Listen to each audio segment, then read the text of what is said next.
Olá, queridos alunos, tudo bem? Eu sou a professora Juliana Medeiros, estarei com vocês nessa videoaula abordando o capítulo 4 do seu livro de História. Começo essa aula explicando a vocês o que é história. Vocês sabem me dizer o que é história? Bom, o conceito do estudo de história, ele mudou muito, né? De antigamente para os dias atuais. Então eu informo a vocês que a história é a ciência que estuda o passado com o objetivo de compreender o presente. Então nós estamos sempre associando, né, o que aconteceu no passado com os dias atuais. Antigamente, o ensino de história ele era voltado apenas com o objetivo de identificar aqueles que no passado eram considerados heróis. E atualmente, a gente tem a ideia de que a história ela é construída por todas as pessoas e não apenas os que participaram de fatos heróicos. A história ela é um estudo voltado para analisarmos o passado e compreendermos o presente. Por isso a memória ela é tão importante para o estudo dessa disciplina, né? Pois preservamos os acontecimentos vividos por um grupo ou pela sociedade. O ser humano, ele sempre sentiu a necessidade de marcar o tempo. Antigamente, essa marcação ela era feita através dos dias e das noites.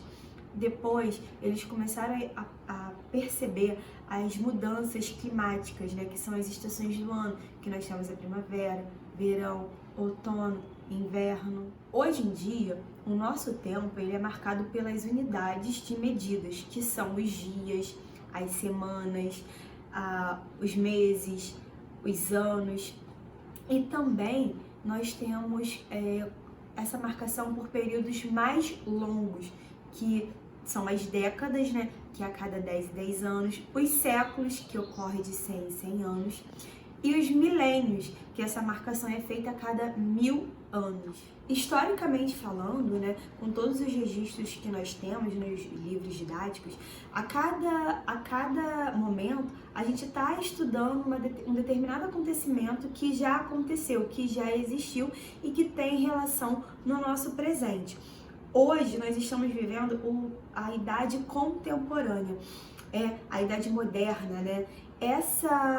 Esse tempo ele foi marcado pelo avanço do comércio e da ciência e com o desenvolvimento da industrialização. Então, eu citei todos esses fatos, todas essas relações para que vocês entendam a importância que o passado, né, coisas que já existiram, têm relação direta com o que nós estamos vivendo hoje em dia.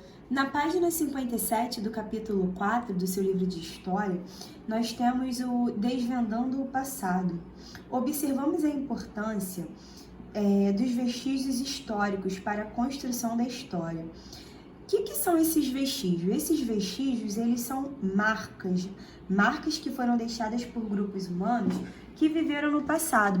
Nós temos um monumento que está sendo destacado nessa página de abertura e que nós vamos analisar a importância que esse vestígio tem para a atualidade. Na página 58 do seu livro didático, ele vem falando sobre um trabalho marcado pela descoberta. A gente vai enfatizar agora a importância do historiador para toda a concepção dos registros históricos, né?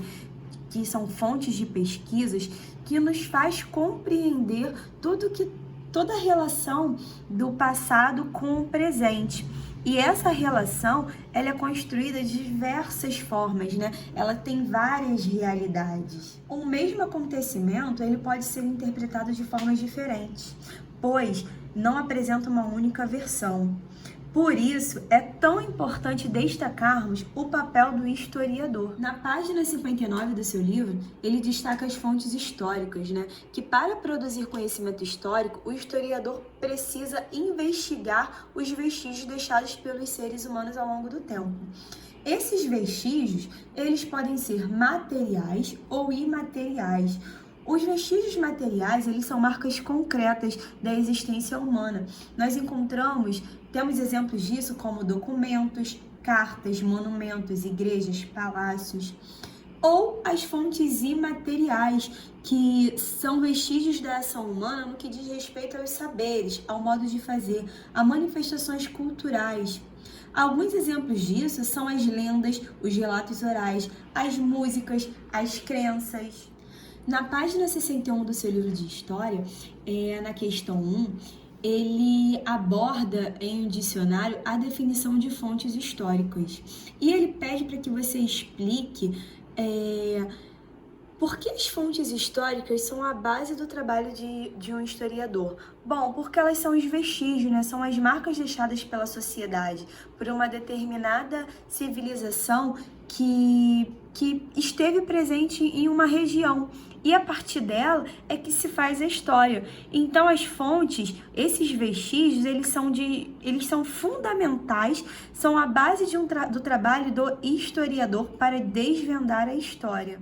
Eu vou estar destacando também, pessoal, essa atividade da página 62, em que ele diz: se a realidade é opaca, existem vestígios, sinais que permitem decifrá-la. Qual seria o significado da palavra opaca dentro desse contexto? Bom, o que é opaco? Opaco é algo sombrio, escuro, difícil de ser identificado, né?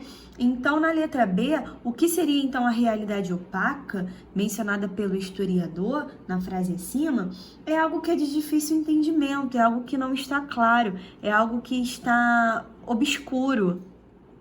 Na questão da letra C, ele pergunta como a realidade opaca pode ser decifrada. Bom, ela pode ser decifrada com base na análise e na interpretação de fontes históricas, né? O historiador ele não tenta adivinhar o que aconteceu no passado.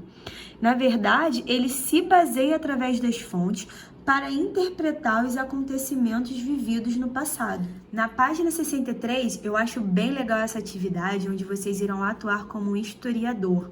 Vocês irão pesquisar fontes, caracterizá-las como material ou imaterial e vão colocar informações sobre as fontes que vocês encontraram.